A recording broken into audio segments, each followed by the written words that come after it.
In most of the world, the job of coroner is a fairly dismal one, usually being in charge of death pronouncements and investigations. But in England, there is a weird additional perk to the job that can't be found anywhere else in the world. You see, in Britain, the coroner has the job of determining if something counts as a treasure trove. Seeing as the only thing dead bodies and treasure have in common is that they are both often found buried in the ground, it's hard to see how they ended up getting the job and ended up becoming the Baron of Booty. Well, today we're going to be going over what this job entails, how this came about, and how this dark job ended up getting a bit of a brighter side.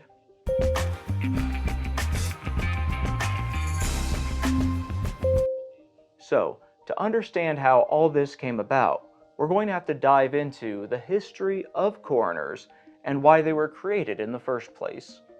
The job goes fairly far back in history, all the way back to 1194. The English crown was strapped for cash after spending excessively on the Crusades.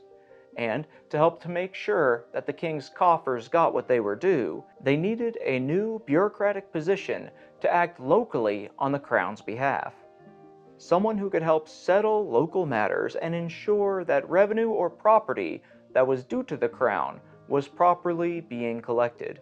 The current Archbishop of Canterbury was the one tasked with creating a solution to this problem, and thus created the job of coroner. The name roughly meaning one that crowns or of the crown, which was chosen because the job of coroner is basically acting as a local representative of the crown in a municipality. They were put in charge of organizing juries, supervising county elections, conducting death investigations, and seizing the assets of the deceased if they had no heirs that could be found. This early version of a coroner was much more akin to a local tax collector than the arbiter of death that it is today, and the job duties varied quite a bit from one location to another, as they initially weren't set by any kind of national standards. One of the most important parts of the job was to investigate local matters, and most importantly, determine if anything was due to the crown because of it. One thing that this included was what was to be done if valuable treasure was found without any clear title of ownership, as unclaimed treasure was by law owned by the crown. But before we get further into how this job ended up changing into our modern version, let's first talk about what constitutes treasure and what happens when it's found. Although it may seem obvious, having a standard definition of what legally constitutes treasure is fairly important, and after receiving several strongly worded letters from my local coroner insisting that the real treasure is in fact not the friends I made along the way, I figured it would be best to just look up what is legally considered a treasure trove according to British law. And by the Treasure Act of 1996, a treasure has to meet one of the following criteria. 1. If the object is not a coin, it must be at least 300 years old and composed of at least 10% precious metal, either gold or silver, by weight. Number 2. If the object is a coin, it must be either one of at least 2 coins in the same fine which are at least 300 years old at the time, and are at least 10% precious metal by weight, or one of at least 10 coins in the same fine that are at least 300 years old at that time. 3. Any object at least 200 years old when found that belongs to a class of objects of outstanding historical, archaeological, or cultural importance that has been designated as treasure by the Secretary of State. 4. Any object which would have been a treasure trove if found before the 24th of September 1997. 5. Any object which when found is part of the same fine as an object within one of the headings of 1 through 4 that would have been previously dated at the same time or earlier, or an object found earlier which could be in heading 1, 2, and 3 above, which has been found at the same time. Treasure does not include unworked natural objects or minerals that were found in a natural deposit, or objects that have been designated not treasure by the Secretary of State.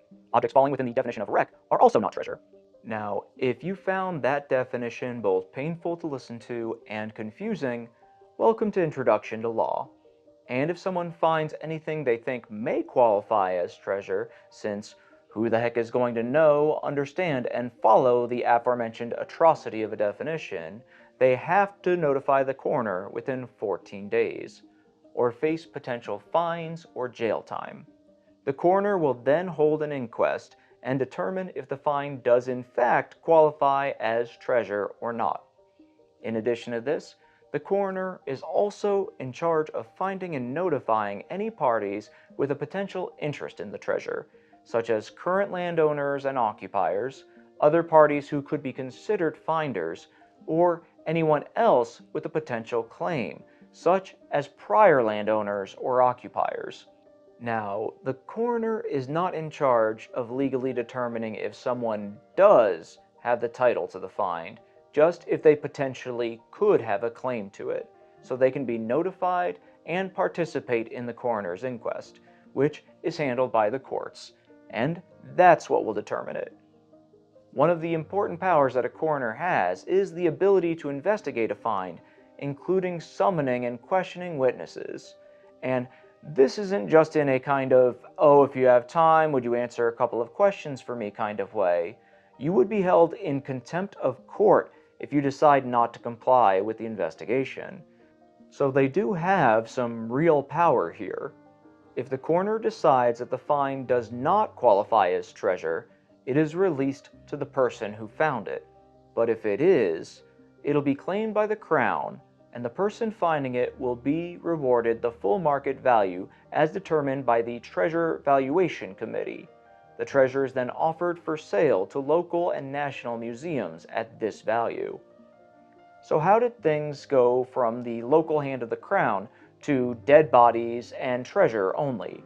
Well, a lot of it comes down to what basically starts as them being detectives. The earliest job duties were investigating and then tracking down next of kin or other people related to whatever was going on. Basically, early forensics and detective work, with many times having to determine if someone has a potential claim of ownership on very limited information. As time went on, things became more streamlined and standardized. Job duties were stripped away until they were left with death investigations and treasure. And if you think about it, the two do have many similarities and overlapping skill sets. Both involve making an initial investigation, finding, notifying, and questioning involved parties, determining next of kin or people with potential claims of ownership for either treasure or the possessions of the deceased, and handling the potential transfer of ownership to the Crown or otherwise after an inquest and court proceedings have been concluded. So why is this something we only see in England and not in other countries that have coroners? Well, it's most likely that when the job of coroner was being spread across the world, the vast majority of the job entailed doing death investigations. And at this point, medical science had advanced to the point where the job required medical training to be done properly. This meant that as other nations started to adopt the job into their municipal infrastructure, it didn't make much sense to include both death investigations and treasure. Britain was unique because it was one of the first ones to legally explore how treasure should be handled, and its history meant that it had many potential treasures to be found, with many complicated potential claims of ownership, along with a government that was uniquely interested in how this treasure would be handled. After hundreds of years of legal and forensic advancements, it became clear that breaking apart these responsibilities would be a pretty sensible thing to do. So, coroners being in charge of treasure in England is a sort of municipal vestigial tale. As the job matured and became specialized, it lost most of its other duties. But treasure stuck around because it still required many of the same skills and legal authorities. And keeping the responsibilities together was never so detrimental to the point where it was worth separating them in terms of time and effort. Since countries adopted the profession later, it was much easier to just add another department that handled treasure instead. Well, that's it for coroners and treasure. Do you think that England's system has it right, or should they give up this remnant of the medieval era? Honestly, if I was a British coroner, which oddly enough I could possibly do, I would tell them that the only way they could take my treasure was if they pried it from my cold, dead hands. Either way, I'm Frank Ciopatini with Servetti Software, and thank you for watching till the end, and I'll see you in the next one.